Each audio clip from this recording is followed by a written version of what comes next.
Akhirnya bagaimana? Endingnya, peristiwa hukum yang terjadi beberapa bulan yang lalu yang dialami oleh Gus Adin Arifin sudah masuk ke delik aduan, sudah masuk ke tahap pemanggilan para saksi terlapor, dan sudah memanggil saudara Bahar bin Smith sebagai terlapor. Dan bagaimana orang-orang baik itu yang sebagai saksi terlapor maupun yang terlapor, endingnya seperti apa? Kemudian, dari peristiwa yang terjadi beberapa saat yang lalu, ternyata ada dugaan dari beberapa pihak yang menyebutkan bahwa diduga saudara Bahar bin Smith itu memang punya jaringan yang khusus, seperti yang terjadi di perumahan Kloster Riverton, Grand Wisata Kota Bekasi.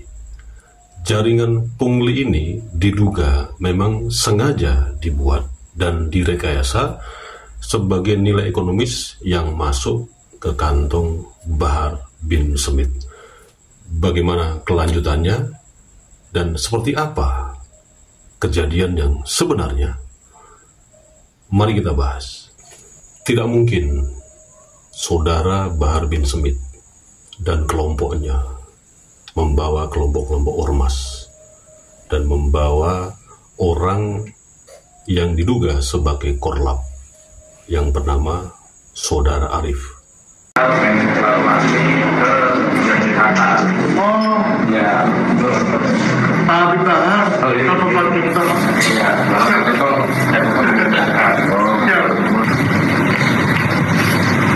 saya datang ke sini Bang, saya datang baik-baik, saya mau silaturahmi, saya mau tabayun, tapi kalian bikin saya tunggu jam. Dan sampai saya bikin rame di sini, saya punya anak buah. Ya, saya datang baik-baik loh, terang. Saya kasih putih semua ini. Kalian pilih. Saya 1 jam dalam mobil tunggu. Saya niat baik, datang baik buat tabayun. Hah? Kau punya bos sudah tipu 25 miliar. 25 miliar dia tipu sama saudara. Saya sabar, saya datang kemari baik-baik. Saya koordinasi dulu sama Polsek. Itu bisa masuk ke Kloster Riverton, Grand Wisata Kota Bekasi, rumah Gus Adin Arifin. Kalau tidak komunikasi dulu secara intensif dengan RT yang bernama Fajarullah, juga RW yang bernama Yusan Siki. Nah, kenapa RT dan RW-nya mengizinkan membuka pintu gerbang seluas-luasnya di Kloster Riverton tersebut?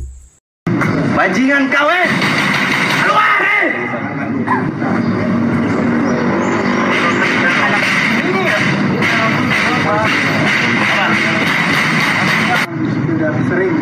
Sering kan begitu kan dia? Iya sering makanya. Kau suruh keluar dia. Kasih, ini benar. Suruh keluar. Saksi itu Pak RT itu. Apa? Memang dia kurang ajar dia ini. Gimana Pak? Ya? Memang begitu pengakuannya Pak? Ya memang itu. Ya, banyak yang memang udah kali yang datang yang memang mengetuk ada penipuan. Penipuan.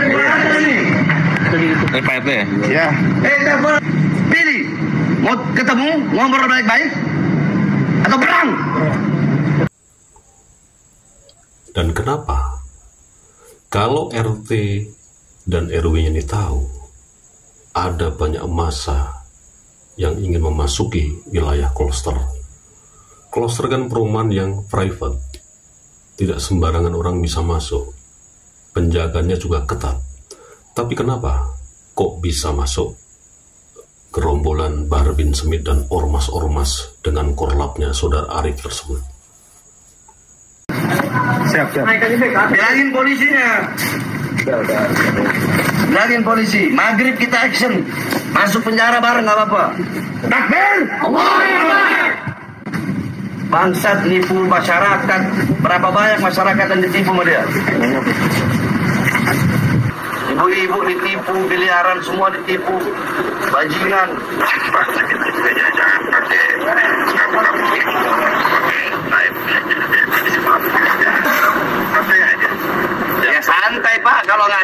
gimana? Adinnya bangsat. Ya, Jangan kayak begitu Pak. Pak harus netral Pak. iya, siap. Saya nggak ada urusan Pak, netral. Ini orang kurang ajar, biadab, nggak bisa dibiarin. Oke, setuju Bang. Saya nggak apa-apa besok penjara Bang. Nah, di sini pemirsa harus melihat lebih jauh. Ini bukan sekedar hanya, kan RT RW-nya bisa jadi takut Bang. Ini bukan persoalan takut atau tidak takut. Tapi yang pasti, sebelum gerombolan Bahar bin Smith dan ormas-ormas yang masuk ke perumahan Closer Riverton, tentu saja mereka sudah memeta bagaimana situasi yang sebenarnya di Closer Riverton, Grand Wisata Kota Bekasi. Atau sudah hunting lokasi lah untuk mapping area. Nah, alasan yang kuat dari Ketua RT dan Ketua RW kenapa mengizinkan gerombolan Bahar bin Smith masuk kemudian melakukan perbuatan yang melanggar hukum di kediaman Gus Adin Arifin. Ternyata RT dan RW, RT yang bernama Fajarullah dan RW yang bernama Yusan Siki ini memang seringkali mendapat teguran, mendapat kritik dari Gus Adin Arifin. Karena Gus Adin Arifin juga seorang praktisi hukum. Jadi mengerti sekali bagaimana yang namanya keterbukaan, transparansi dalam mengelola sebuah keuangan, yaitu pungutan retribusi atau yang disebut IPL, iuran pemeliharaan lingkungan, yang ada di Riverton Grand Wisata Kota Bekasi ini sampai detik ini, dan sudah hampir kurang lebih 10 tahun berjalan. Saudara RT yang bernama Fajarullah dan didukung oleh saudara RW yang bernama Yusan Siki ini tidak pernah melaporkan semua transaksi yang ditransfer dari kurang lebih di Kloster Riverton itu ada sekitar 200 warga, dan pungutannya juga bervariasi, ada yang 500.000, ada yang 750.000, ada yang 1 juta lebih. Ini kan mengelola bukan uang yang kecil lagi dalam sebuah kloster. IPL ini sangat besar sekali. Hitung saja kalau 200 KK rata-rata 500.000 kali 200, sudah berapa itu? Sudah sekitar 100 juta dikalikan setahun. Tapi pengelolaan IPL ini memang tidak transparan. Nah, akhirnya Gus Adin Arifin itu mencoba berdiskusi dengan RT-nya dan juga dengan RW-nya agar penetapan IPL itu benar-benar transparansi dan dimusyawarahkan secara mufakat. Tapi sekali lagi memang RT yang bernama Fajarullah ini dan RW-nya bernama Yusan Siki ini memang sudah kelihatannya enak banget mengelola uang ratusan juta tanpa ada laporan ke warga. Dan ketika warga, bukan Gus Adin Arifin ya, warga yang lain mencoba protes dalam pembayaran IPL tersebut, anehnya apa? Malah dikucilkan, dianggap sebagai pemberontak, dianggap sebagai bikin masalah aja, udahlah ikutin saja, toh warga yang lain juga mengikuti aturan dari RT dan RW-nya tersebut. Sebetulnya warga juga merasa keberatan karena pungutan IPL itu kenapa tidak ditetapkan sesuai dengan aturan-aturan yang ada, atau paling tidak masuk akal lah. Kenapa sampai 500.000 sampai bahkan 1 juta lebih? Dan anehnya juga tidak ada laporan yang transparansi, laporan dari print out. Kan nggak bisa pengelolaan uang orang banyak dikelola hanya dengan rekening pribadi. Dan laporannya hanya berbentuk Excel. Nah, ini sebetulnya yang menggelisahkan masyarakat di Riverton, Grand Wisata Kota Bekasi.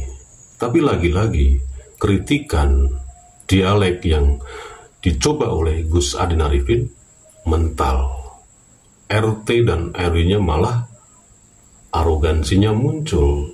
Bagi warga di sini yang tidak menyetujui pembayaran atau setoran tiap bulan IPL tersebut, baik itu yang kurang bayar, baik itu yang belum membayar, apalagi yang telat bayar, bukan dikasih solusi yang terbaik, tapi malah dikasih punishment kepada masyarakat yang memang menolak. Karena sekali lagi, mana laporan secara akuntabelnya mana? Kenapa laporan cuma Excel? Ditulis begitu aja, tanpa ada pertanggungjawaban yang jelas. Jadi akuntansinya itu memang nggak ada. Nah, seperti itu. Jadi masyarakat itu di punishment atau dikasih hukuman. Hukumannya beraneka macam cara yang diterapkan oleh RT yang bernama Fajarullah dan didukung oleh RW-nya bernama Jusan Siki. Seperti ketika salah satu keluarga atau saudara dari yang tinggal di kloster Riverton tersebut datang sebagai tamu. Kan seharusnya satpam membuka pintu kan? Ini tidak. Begitu ada orang dari luar yang ingin berkunjung ke saudaranya di perumahan kloster Riverton tersebut, ditanya siapa namanya. Nah, begitu disebut namanya dan nama tersebut tidak atau belum membayar IPL, telat membayar IPL atau kurang bayar IPL, satpam itu yang sudah diintimidasi oleh RT dan RW-nya, tamu tersebut suruh buka pintu sendiri. Keluar pun juga disuruh nutup sendiri. Dan sampah-sampah yang bagi warga yang memang selalu protes dan kritis, itu dibiarkan saja. Ya meskipun dia bayar, yang saya bilang tadi, bayar telat, bayar kurang, belum bayar. Ketika sudah membayar semuanya, ya tetap dibiarkan saja. Itulah punishment yang dilakukan oleh RT Kloster Riverton Grand Wisata Kota Bekasi dan didukung oleh RW-nya Kloster Riverton Grand Wisata Kota Bekasi. RT-nya bernama Fajarullah, RW-nya bernama Jusan Siki. Dan inilah yang diduga sebagai pungli akhirnya, bukan lagi iuran IPL seperti perumahan-perumahan di sekitar kloster Riverton, perumahan Grand Wisata Kota Bekasi. Kan banyak klosternya, nggak cuman namanya kloster Riverton itu, banyak sekali kloster-kloster yang ada di Grand Wisata Kota Bekasi. Gus Adin Arifin sebetulnya sudah memperingatkan kepada RT ini yang bernama Fajarullah, apalagi kepada RW-nya yang bernama Jusman Siki. Kalau pengelolaan IPL ini tidak transparansi, tidak kredibel, dan tidak akuntabel, ini masuk ranah pungli. Karena sekali lagi, setiap bulan itu tidak ada laporan print out, di mana setoran-setoran warga yang kurang lebih 200 KK tersebut yang ada di kloster Riverton ini, ternyata pengelolaannya menggunakan rekening pribadi. Gus Adin Arifin sebetulnya minta print out dari perbankan tersebut, jadi bisa jelas pemasukannya berapa, kemudian pengeluarannya berapa. Ini cuman menggunakan data yang diketik di Excel, kan bisa dirubah-rubah, bisa direkayasa. Jadi Gus Adin Arifin sudah memperingatkan, kalau tidak segera ditindak, di sini adalah yang lebih atas lagi, yaitu Pak Lurah, Lurah Lambang Jaya, Kecamatan Tambun Selatan. Kan kloster Riverton itu kan di wilayah itu. ditindak RT RW-nya. Nah, Gus Adin Arifin sudah mengimbau kepada lurahnya, kalau sampai RT dan RW ini tidak segera ditindak, nanti lurahnya pun akan keseret-seret. Karena ini pungli, jelas pungli, dan akan dilaporkan ke kejaksaan oleh Gus Adin Arifin. Ini peringatan yang terakhir buat Lurah Lambang Jaya, Kecamatan Tambun Selatan, yang membawai wilayah di Kloster Riverton tersebut. Selain itu menjadi tindakan pungli atau tindakan pidana pungutan liar, ini juga bisa masuk dan bisa diseret ke tindakan penyalahgunaan wewenang atau jabatan. Tentu jelas, KUHP-nya jelas bagaimana orang menyalahgunakan wewenang dan jabatannya.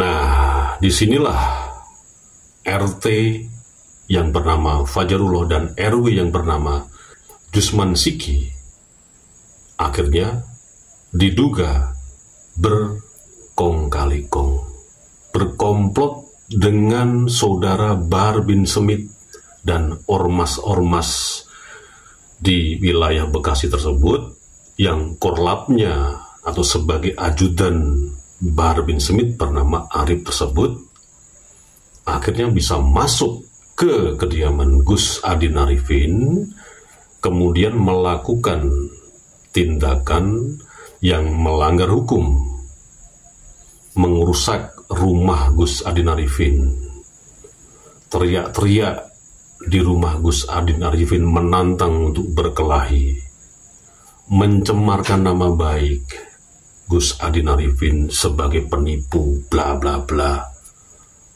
Kemudian melakukan persekusi dan disaksikan oleh masyarakat di Kloster Riverton tersebut.